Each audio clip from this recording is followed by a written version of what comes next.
Þær herja á akrana og gæða sér á korninu. Þannig að það er sífelld barátta að halda þeim í skefjum. Best er að setja upp fjalakött, rottupellu, en þá er veiðin vís.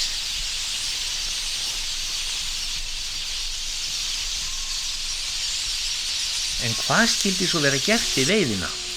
Heima við strákofan í skóginum er undirbúningur í fullum gangi.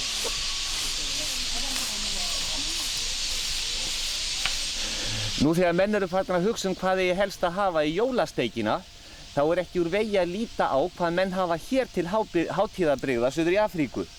Ég er hérna með veiði morgunsins, en þetta er skógarrotta, kölluð Sikindor og þykir mikið lostæti hérna. Eins og þið sjáu þá er þetta heilmikið dýr og þetta þykir mikið gott þegar búið er að setja þetta í pottana. Og þeir segja hérna jafna þegar þeir eru búin að fá svona á diskinn, sabe du mas.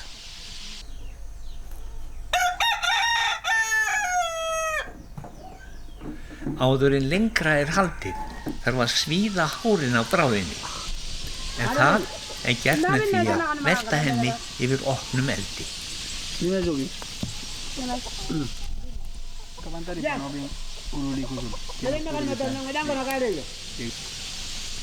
Þetta tekur dágóða stund, en jafnframt þarf að fylgjast vel með því að hún brenni ekki of á bálinu.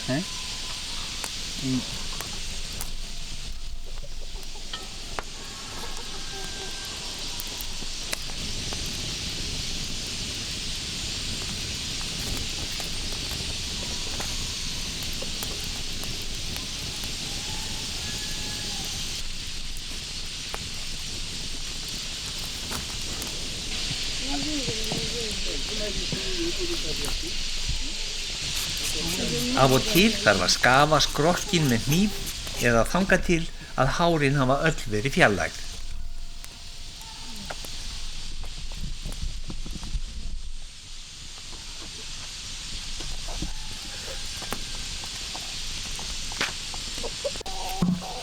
Þegar þessu er lokið þarf að fjarlægja innvolsið og hluta síðan í sundur.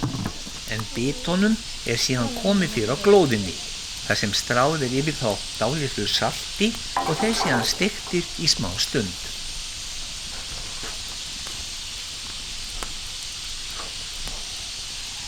Escuta. No me lloro. No van a asustar. Bueno, pena. Antes de pues. Antes. Listo. ¿Listo?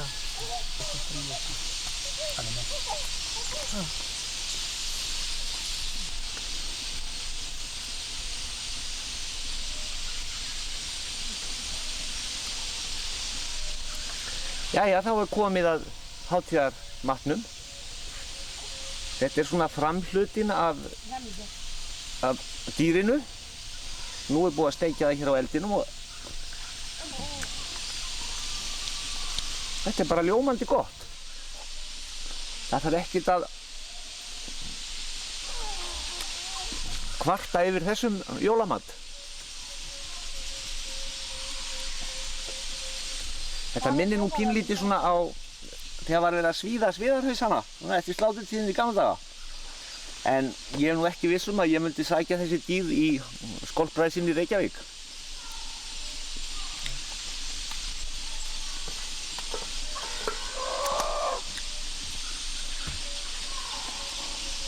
Hér er hjartað og bara það líka. Báðu svo eitt bóðum að pista, ég skýtti í væri. Ég með nærmum.